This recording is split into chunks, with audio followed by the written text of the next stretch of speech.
Time now for Inside Out as we bring in SNY NBA insider Ian Begley. And Ian, so many people thought point guard was the Knicks' #1 priority going into this draft. Tyrese Halliburton was available at 8, but Leon Rose goes with Toppin. What made the Dayton product jump out and make the Knicks take him? I think part of it was a comfort level. You know, Toppin was working out with Rick Brunson before the draft. Brunson very close with Tom Thibodeau, close with Leon Rose, so the Knicks automatically had a lot of good intel on Toppin, and he's the most NBA-ready player in this draft. And you look at what he did offensively in college, there's a lot to like there. But obviously, the defensive end is where, you know, this is either going to work or it's not going to work.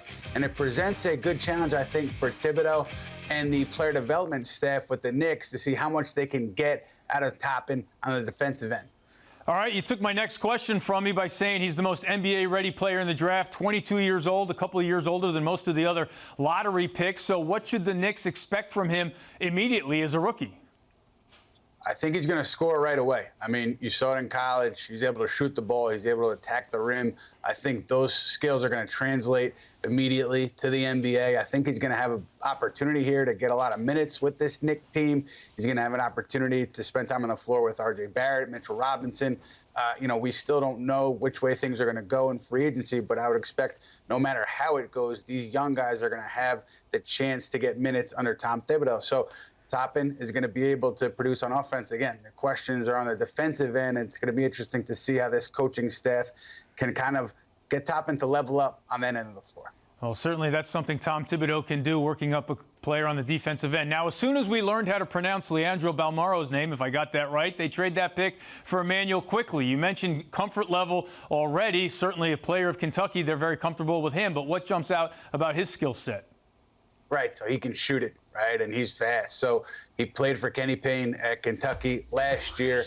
Whenever you're at Kentucky, they tend to recruit highly touted players and get those players ready for the NBA. You know, we'll see how Quickley can perform at this level, but certainly, again, comfort level there with the Knicks. Kenny Payne, having worked with him last year, they know what they're getting, and he shot the ball pretty well at Kentucky last season. Really quickly, and I want to go back to Toppin. Obviously, he plays above the rim, and he is a New Yorker. So how quickly do you think the Garden faithful will fall in love with his game? A lot of people are going to be, I think, screaming at their TVs, watching the games on TV this year, and they're going to be enjoying the highlights from Toppin. And I think that, you know, you saw it so often at Dayton last year. He gets above the rim. He really attacks the rim. He's aggressive.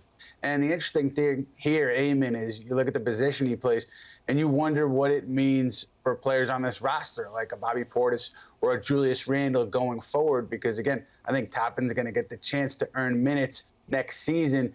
Do the Knicks then decide to shift around some of their players at power forward that could be coming back next year?